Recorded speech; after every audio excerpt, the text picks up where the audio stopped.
Hi everyone, welcome back to the Blood Ties podcast. I'm Molly Wansell and I'm here with my father, Geoffrey Wansell.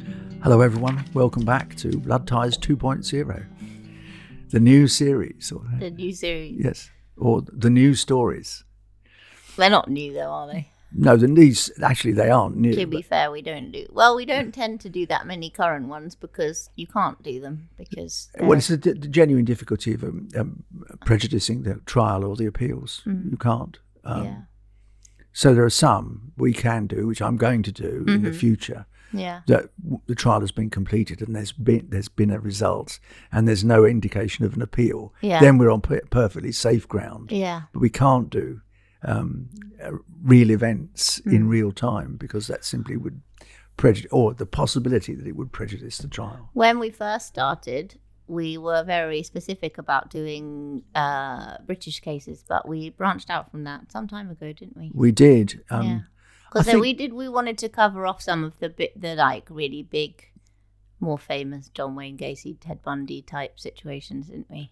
Yes, and also we started to get requests, didn't we, from all around the world saying, will you look at X case? Yeah. I'm particularly thinking of those two women in New Zealand, but there were so many. Oh, yeah.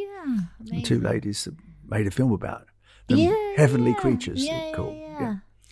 But we, and in fact, today in this podcast, I'm going to deal with a famous case, an American case. I thought it was, yes. That's why I raised it. I'm glad that we branched out, but I like, our USP is that it's us, isn't it, Dad, rather than the cases that we do? Yes, but I think when I'm just looking at the first list of the first 33 cases we did, all British. Yeah, we were very specific about that first. Yeah, absolutely all British. But we know from you doing lots and lots of World's Most Evil and Britain's Most Evil is what we don't have is a shortage of content for this podcast. No. And in fact, I can instantly think of 6 more cases I'd like to do. Yeah. Which are all British. It's just crazy. It is. It's quite extraordinary.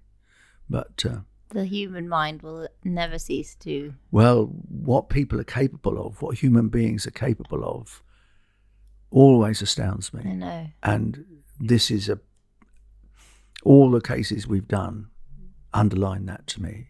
How you could consider ending the life of someone you pretend to love or someone you know. Yeah, I was thinking about that because I think last time it was like, oh, this case is not as bad as the previous case. And I know that there have been times where we've thought, well, this whole string of cases we've done when we had the big, like we ended up talking about a lot of people who'd killed children or big serial killers. You sort of get this weird hierarchy in your head, don't you? Of like, oh, this isn't as bad as that, or like, is a poisoner less bad than this? But in the end, can you even do that? Really? Not really. No. I mean, for me, the hardest cases to do are always children. Yeah, they're always the worst. They're always the worst, especially if it's very deliberate and cruel. I find them, and if you talk to any detective, any policeman, they'll always say the ones that stick in their minds are the children. Because it's something almost inconceivable. And yet people are capable of it. Yeah. And this is an interesting case, the case we're about to do, because it involves children killing their parents. We've done a few of those, haven't we? Yes, we have. Come up. Yeah. It's come up more than once. That Landscapers TV show, that was about that lady there. Yes. We did that one, didn't we? We did.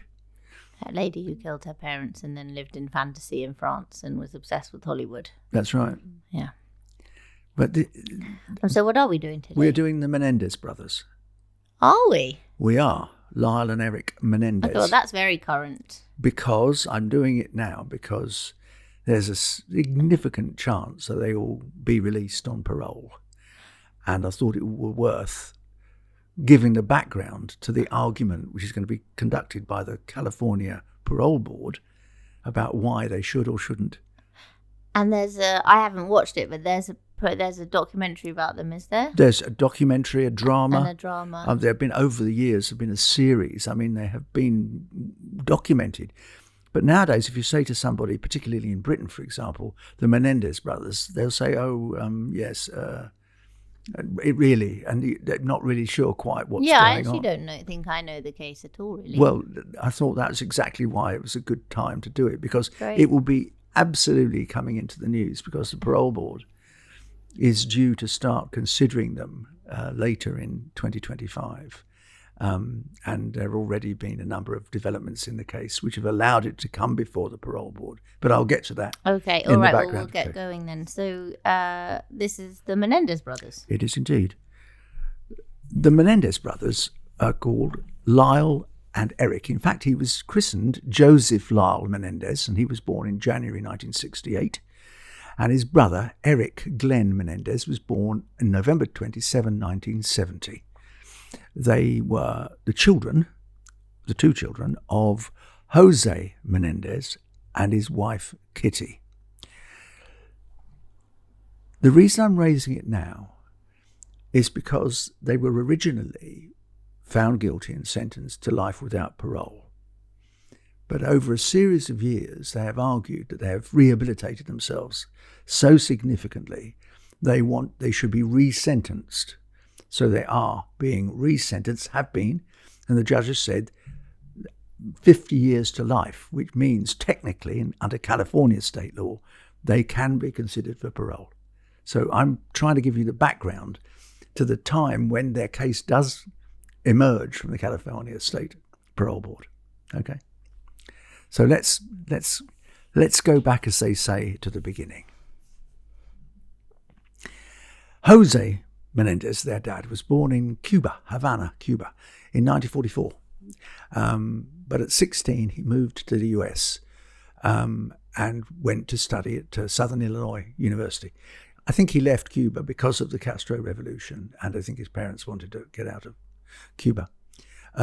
He married a girl he met at college. She was called Mary Louise, always known as Kitty Anderson. And they married in 1963. She was actually 3 years older than he was, so she's just a little bit older than.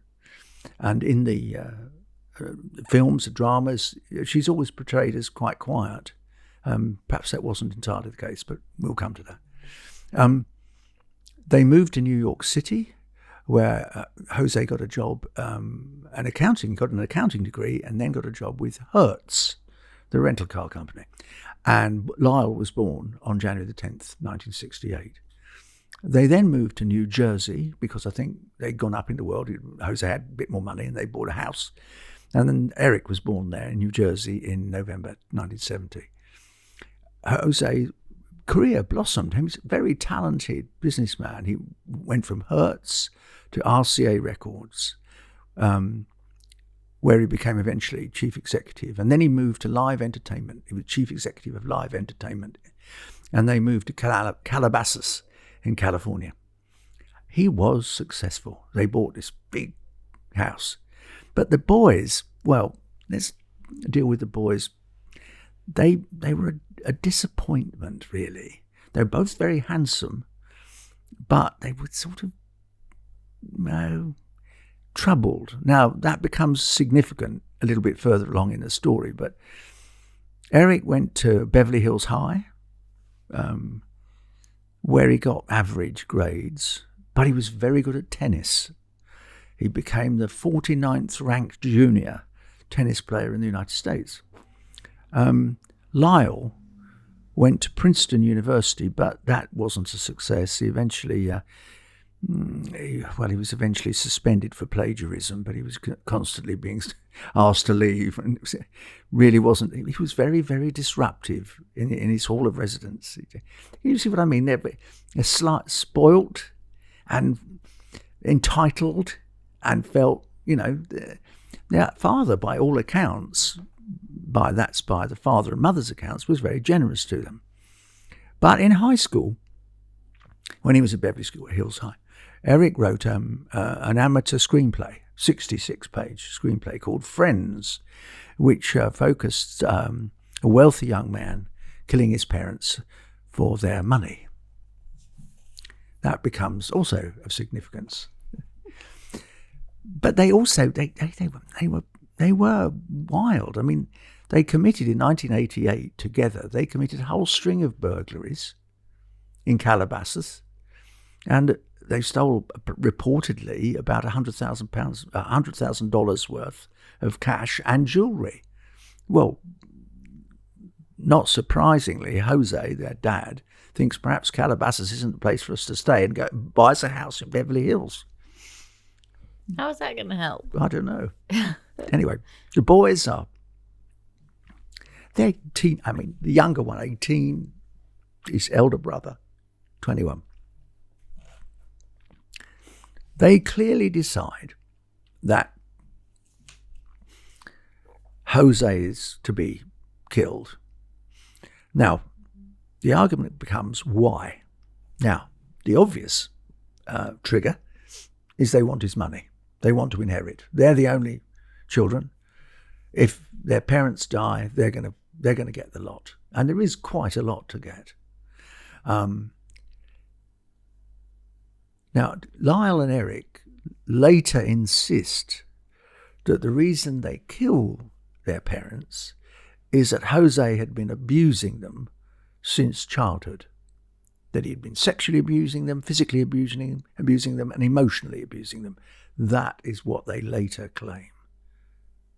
So, you have two possible motives. On the 18th of August, 1989, Lyle and Erik go out to buy a handgun, which you could do, but you need to give 2 weeks' notice under California law, and it requires one of you to have a proper driving license. They got rather bored with having to buy a proper, so they went out and decided we'll buy 2 shotguns instead. They were much easier to buy. You need a gun license or not? You just need a driver's license? You just need a driver's license. But shotguns are much easier to buy. Good. And ironically, what's happening in this country, in Britain now, is that crossbows are much easier to buy. Yeah, I know. That's why we've had this spate of crossbow killings. Yes, because it's easier to get hold of. They finally buy, as I say, these 12 Mossberg 12-gauge shotguns in San Diego, using a stolen driving license to get the shotguns. 2 days later, on the evening of August the 20th, 1989, Lyle and Erik kill their parents, Jose and Kitty, while they're watching the Bond film The Spy Who Loved Me in their den. It is a truly horrifying crime. Lyle and Erik shot Jose 6 times, including a fatal shot to the back of his head, while Kitty was shot, their mother was killed, she was shot 10 times, but survived and starts to crawl across the floor to escape the boys. Lyle rushes back. Erik, by this point, has left. Lyle rushes out of the car, and Erik gives him more ammunition for the shotgun. He goes back in and kills his mother while she's crawling out of the den with a shot to the head. Head and face, actually. The police were later to say that they've never seen a more horrifying crime scene than the murders of Jose and Kitty Menendez. The boys expected the police to arrive. Oh, it's quite a detached house. Nobody came. So they then decide, well, I think we'll give ourselves an alibi. So they go and see if they can get a ticket to Batman to say we were at the movies. The trouble is the ticket was time-stamped, so that was not going to work. So because the times won't match. So they go, oh no, we won't. Not put off. They go to the Taste of LA festival in Santa Monica. Well, that's fine. But use up the evening. They drive back to the house. There's still no police. Well, now what? So Lyle decides that he's going to call 911 and says, my parents, it has something to do with business. And when the police arrive, they rush out of the house and screaming, saying, this is dreadful, it's awful. And so, the police are mystified. What could have happened? And the brothers say, it could be something to do with the mob, my entertainment and the mafia. And But significantly, the police at the scene failed to test their hands for gunshot residue, which nowadays would be almost page 1 of the notebook, wouldn't it? They're the only people in the house apart from the 2 dead bodies. What are you going to do? Yeah, 100%. You're going to test them for shotgun residue. Yeah. Well, this brutal scene is of great shock, even to the notoriously, hardened LAPD and Beverly Hills. Well, I think one detective, this quote has always stuck in my mind. He said, "It would be hard to describe, especially José, as resembling a human being. That's how bad it was." Anyway, so they set off on this investigation of the so-called mob killing of José Menendez. Meanwhile, the brothers go on a spree. Oh yes, they go out, they travel, and they buy. I think Erik buys 3 Rolexes, and they buy a Porsche. They're really enjoying themselves. I mean, they've really gone out and they don't live in the house because that's where the bodies were. So they rent 2 apartments in Marina del Rey, and it took trips to the Caribbean and to London, and it was estimated they spent about $700,000 in this spree.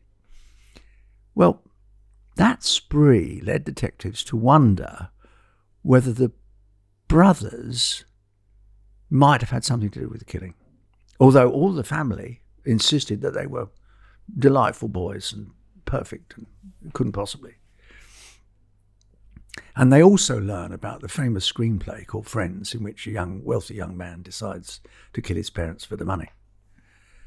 But then comes what I believe is the most remarkable twist in this story.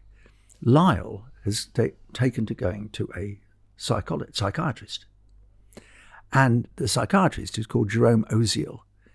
He confesses to Oziel that he's killed his parents. Oziel is, of course, bound by confidentiality, but tells his then girlfriend. No. Yes, he tells his girlfriend. The girlfriend and Oziel break up, and the girlfriend tells the police. Good, I'm glad. That Lyle had confessed. Do you not have to say then if it's like about murder? Is it only if you're going to actively commit a crime that you have to say? Yes. As I understand medical confidentiality, you are obliged to preserve that confidentiality. Unless there's an active danger, as in like an upcoming danger to someone's life. Yeah.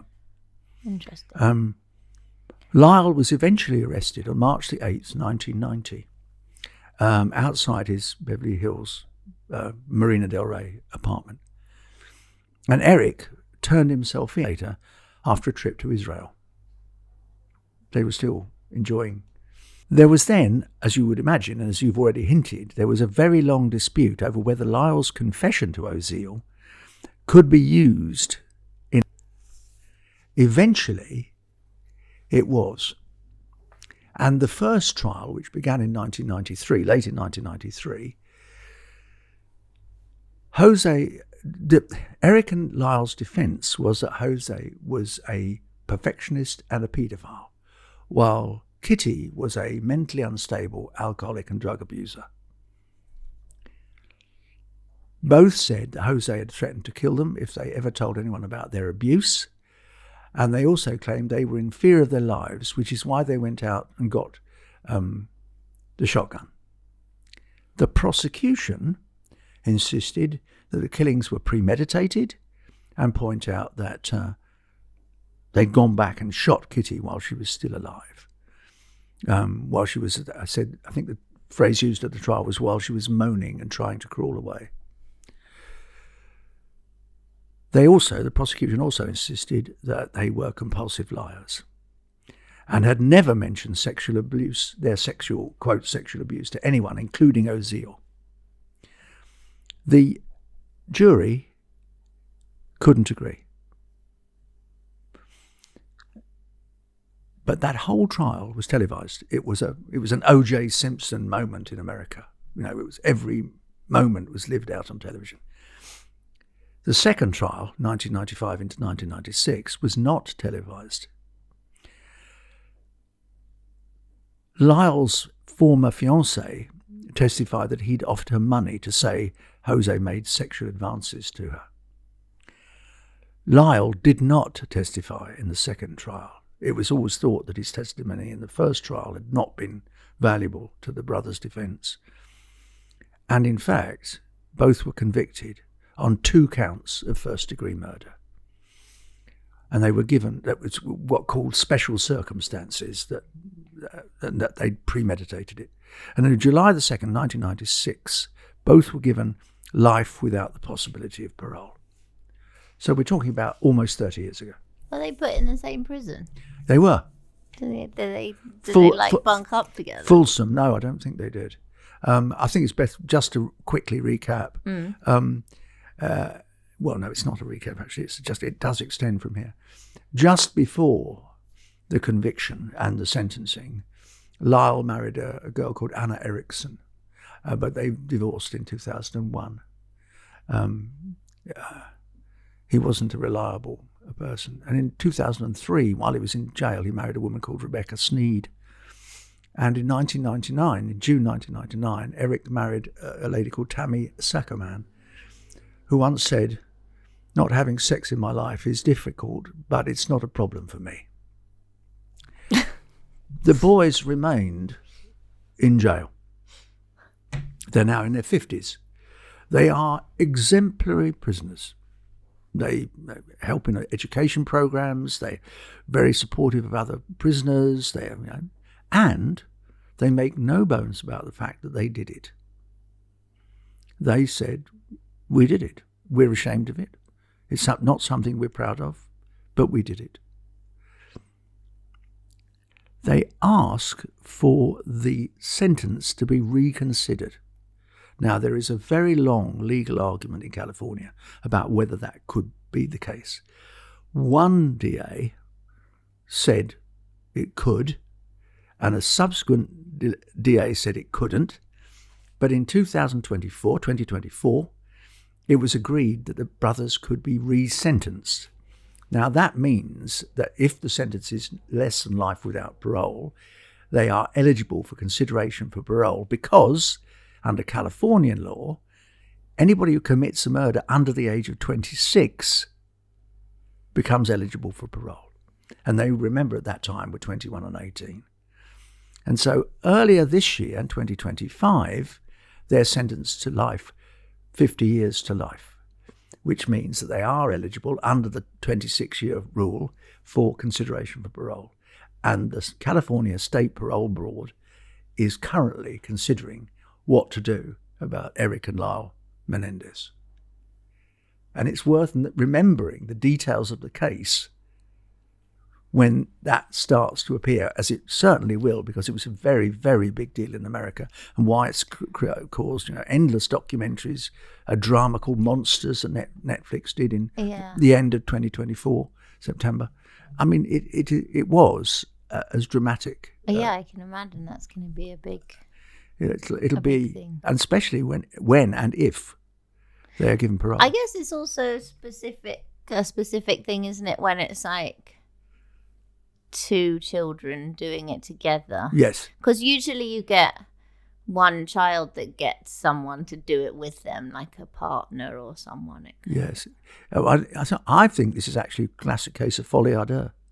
Oh, do you? Which one do you think is I think Lyle was the instigator and Erik followed. But Lyle's the one who feels the most guilt, though, because he's the one who's gone and, his testimony wasn't helpful and that he was the one that spoke to the psychologist. No, I think Lyle's the older one. I think Lyle was the moving force. And that Erik was caught up in the drama of it all. I think they obviously did have a problem with their father. I think it's highly... Doesn't come from nowhere, does it? It doesn't come out of the blue. And it was in those days, people didn't talk about that kind of abuse very often. True. So it was quite unusual, whereas now it's very familiar. How many times have we done serial killers who've been abused as children. Yeah. You know, it's almost serial killer 101, isn't it?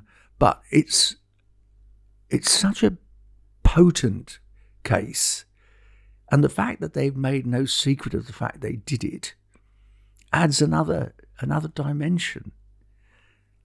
I do think that the sentencing in America is so wild. Like, I was watching this Netflix documentary called Quilters. Did you watch it? I'm going to watch it. I haven't watched it yet. It's about men in prison that make quilts. Make quilts, yes. And the man who's like the best at quilt making and teaches everybody how to quilt is in prison for a murder that he committed when he was 20, and he's now 60. Yeah.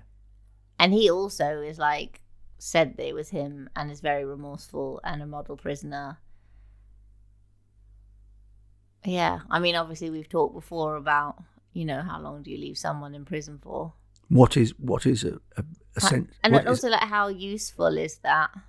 Because if you're 20, or, you know, your brain and everything is in a different place. Maybe you have issues with substances. Maybe you don't. You know what I mean? Yes, we've certainly talked about it before. My friend, actually, one of my friends became a pen pal and briefly was in a relationship with a man that she met via pen paling, who was in prison, and he was a heroin addict who had committed, I think it was burglary with a deadly weapon or something, and he was, and like he'd been in 15 years or something. Yes, I mean, the concept of life imprisonment, which we've certainly talked about before, I'm very worried about longer and longer sentences. I don't think they help particularly, and I think quite often they're positively dangerous.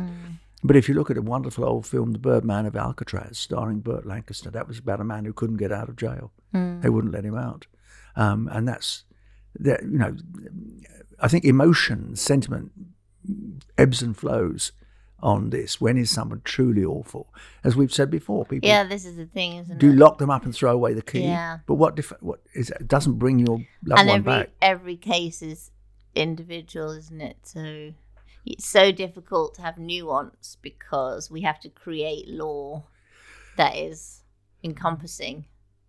But that's the difficulty with. Yeah, it's a very, very good show which Channel 5 made called The Sentence, in which they had a group of people. They put up a case, and then they have a group of judges, a group of prisoners, and a group of policemen, and ask them, okay, what do you think that the sentence should be? Yeah. And then contrast it with what the sentence actually was. Interesting. It's a very interesting concept. I think they've just commissioned another 4. Yeah. It's a very good show. Yeah, that's so interesting. And that's what do you do with the worst of the worst? Lock them up and throw away the key? I don't know. Yeah, it's also, I definitely feel when we talk about these cases, there are some people I'm like, that person is like bad through and through kind of thing. Well, let's take the Menendez brothers for a moment. Under some state law, the Menendez brothers would have been sent to death row. Death, yeah. Now, well, you don't believe in the death penalty anyway. So. I don't, but I would say, and I think I've said to you before, Mo, that I've never agreed with the death penalty on the one innocent man argument that, you know, that you must never kill an innocent man. Well, then if you put someone in prison and they live out their whole life in there. Is that more humane? Yeah. I don't think so. I don't think so. No, I agree. So I'm coming to the conclusion that there are specific instances in which you could look at the death penalty again. But are you? I am, yeah. That's interesting. It is. And it's a very interesting subject, which we'll come back to, because I'm going to bring up some cases that are very, very interesting. Yeah. That and relevant to that question. Okay. Well, that was, Mo, the Menendez brothers. The Menendez brothers. Thanks, Dad. Nice. Well...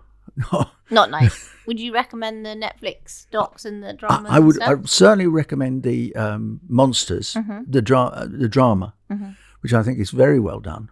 Javier Bardem plays the father very well, and the documentaries. Yes, I've seen 2, both of which I like, and both of which are pretty good. I think we tend to see the accusations of abuse through a prism now. 35 years later, rather than the prism of it would have been like then. Yeah. And I say that's it's different. I think we look at that whole concept of abuse in a different way now than we did, say, in 1989. Yeah, agreed.